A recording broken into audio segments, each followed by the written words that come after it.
Hey, Joseph Worthy, Activist Supply. Gonna take a quick look at the tone curve tool. I use this tool.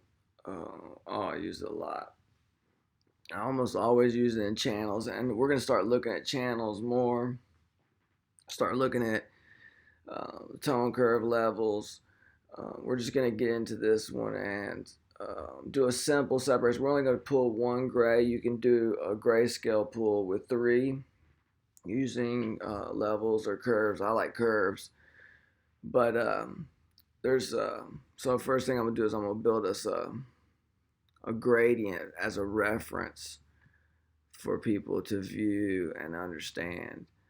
So that's a vector, and um, for some reason, it's kind of interesting, but for some reason,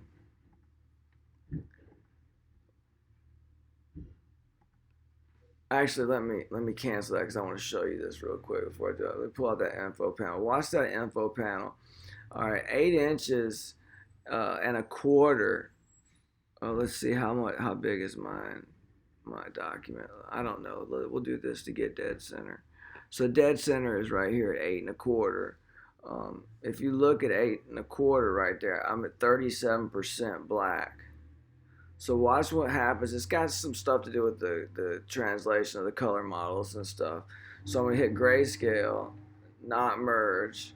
The trash company's outside. I should have done this in my office. I'm sorry. I'm gonna discard the color information. Okay, now if you watch that, okay, you can see it occur if you were looking. But there, now I'm at 50% right there. So I like to work in RGB in the tone curve tool. You can do different things to get your image to where it's a grayscale image and then put it into RGB. But for the purpose of this, I'm building this to show you because you'll have something to look at to see what we're doing with the tone curve, and we do a lot with it. But I just want to show you how to do a grayscale separation, how to get a base and a highlight with it, and a black and a gray. So I'm going to rasterize that layer, and then I'm going to make Command J, Command J, Command J has 3 copies. I'm actually going to pull them down below the layers because I want to try to keep the names so I don't have to rename the layers. Sometimes it depends on where it is, on which name it takes. Let's see what happens here. I rasterized it. Now I'm going to merge those two. Oh, good. It kept the top one's name. So that's good. That's why I did it that way. Now we'll merge those. Last two. Merge them. All right, so we're going to do these pulls right here. And I'm going to show you how to do it using the tone curve. Then I'm going to rebuild it in channels because channels shows you, it mimics what happens when you put each color together, and we'll kind of look at that. But you're going to see the film here because what we're doing is we're changing the information into the film positive that it would be. So let's look at a base white. Go to adjustments, curves. Okay, so if you take it all up here, it's all, oh, actually cancel. I forgot to switch it back as I told you I would because I want to work in RGB. Don't merge. It's going to be the opposite now, and that's what we want, or what I like. So if I take it all the way up, I'm at 255 across the board. It's all white. Okay, if I take everything all down, it's all black. Okay, so it was slanted this way in its state as it came in, but there is the opposite. So for this image, that's turning all that was white into black and turn all that was black into white. It's exactly what you would want because you don't want to print. Now you can pull back the base where the gray is, and we could do that in channels. But if you look at your gradient, you're white now, the film. Now remember, you're looking at the film. It goes all the way down under most of the gray, but it doesn't go under the black. You never underbase black. So what you have there is your white channel, your white film. So we'll turn that off, turn this on. We're going to look at how you get your gray. Okay, so we go back to curves. Now we're going to start at white again. And we're going to pull it down. We're going to get our gray. Now, we're getting a gray color here. And you could do less or more, but this would be going down to 128 technically, and it won't. 128 dead on is pretty much 127.5 would be half of 255, but 128. And if you look here, so you're getting small amounts of gray here, and it mixes with black to make the color. So black is degrading, it's starting to mix with gray. Here is your gray. Now I can show you how to do 3, and most of the time, to get really true, this image doesn't need it, but to get very true on really extreme photographic grayscale, like if someone takes a photograph of a city and turns it into a grayscale, you can pull 3 grays, and you'll pull a dark one that'll live in this area. And I'll show you later on in another one how to use levels and curves to pull the 3 different ones mathematically. So you would put one here that's like a dark gray, one here is like a mid gray, one here that's like a light gray, and you would have a black, 3 grays, 2 whites for a photographic grayscale and be really true. We don't need that for this. I'm just showing you how to do a continuous tone image. It could be any color. You could just, if it was a continuous red, you could convert it to grayscale, put it in RGB, do this. Then when you get it back in your channels, you can assign it back to red colors and tints, tones, shades of red that you want it to be. And I'll kind of show you that, even though it's going to look crazy using this skull. I'll kind of show you what I mean by that when we get in channels. But for now, there's our gray that we're going to take right there. It's important to get the right gray, but we're going to kind of rush through this. I'm not going to pick a perfect gray when we get in channels. So we're going to set that, and we're going to go to our black.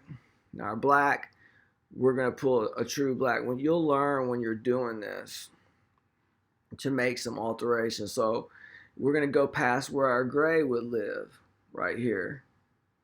So your gray lives all right here. We're going to go past it and get every bit of color out.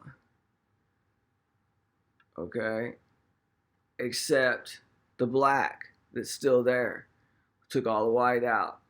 Okay, we could turn up our black a little bit. You could turn it all the way up to where you have a spot black somewhere, but this doesn't need it. And we could work it in channels, but again, I haven't been showing you. Oh yeah, I did show you on the other, but now you see that the black goes all the way. It's like a spot black, and it goes all the way down until it gets under the true spot gray. It would be in here. See here, the gray is blending with the black to make a darker shade than this is.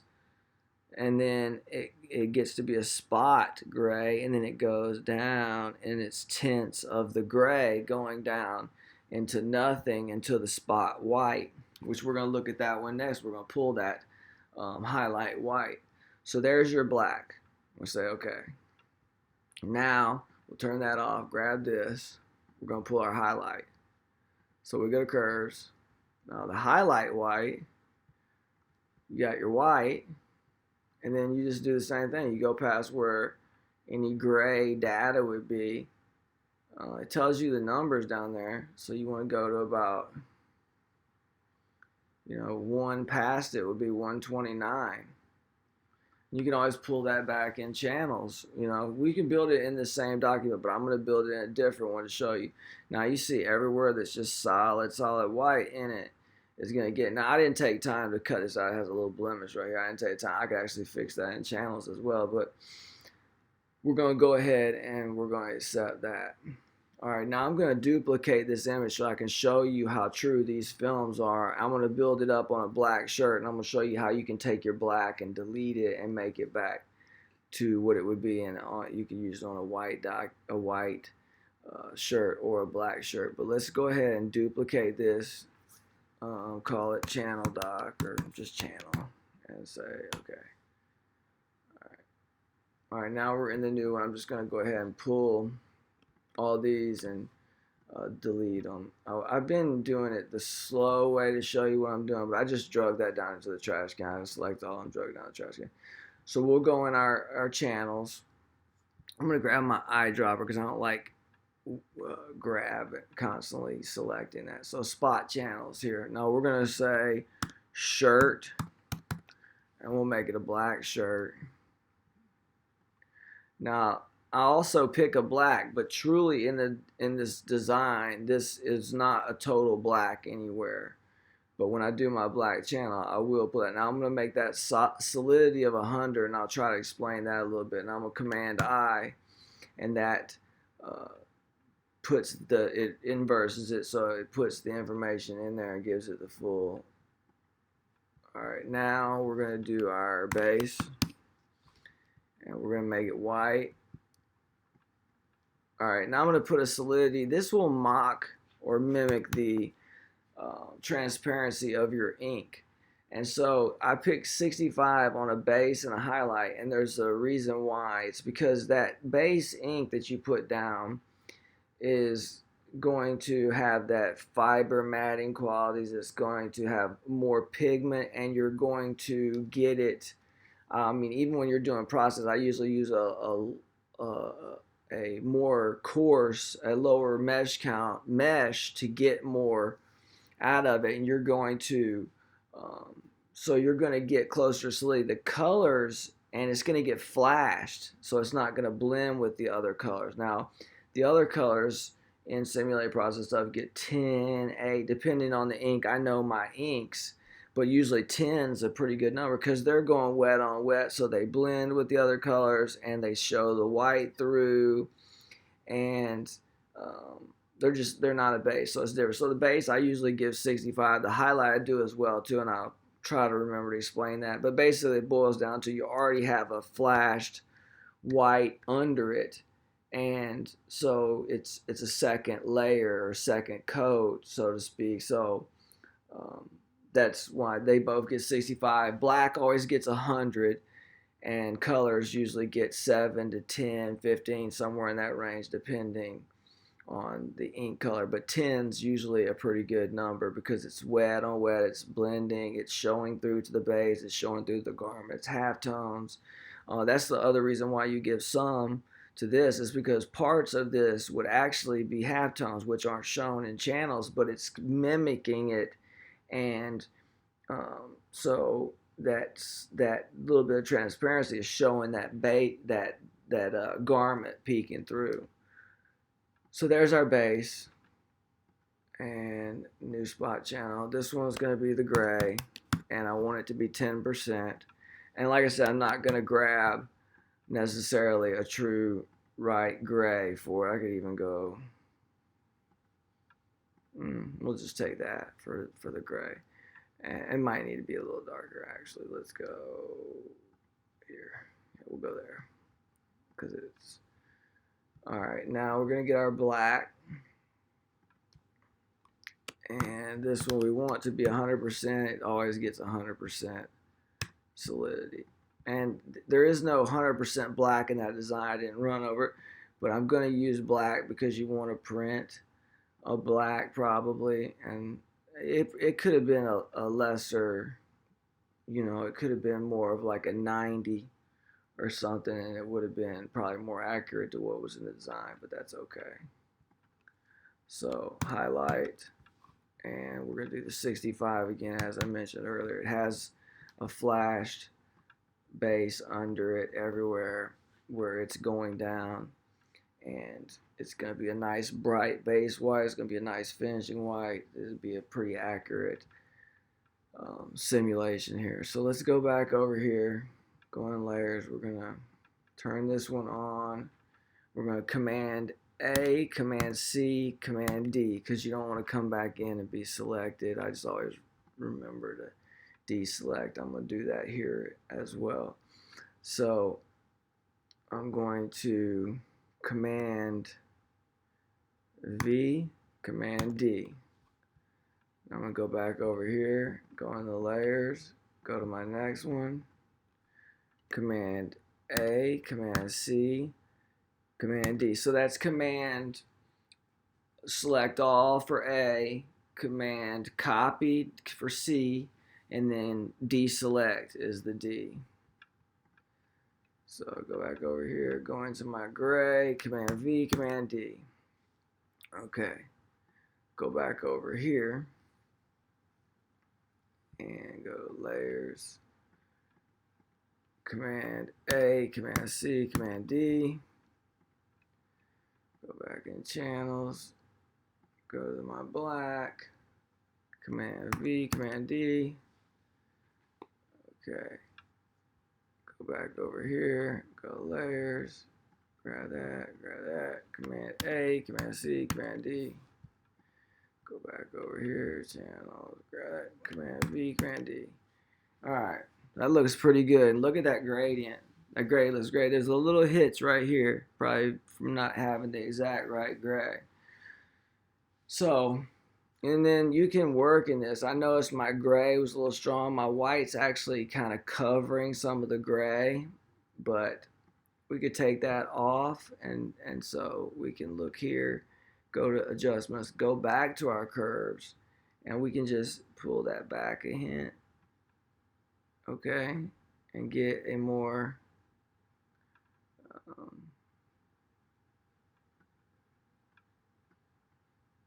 yeah, we can pull it back a lot. Now we're seeing more of our white and getting a good gradient. See, we're 0 up here, so we do have some spot white.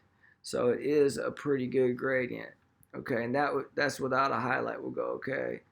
We'll put our highlight in. It looks pretty much like, oh, wow. It looks exact.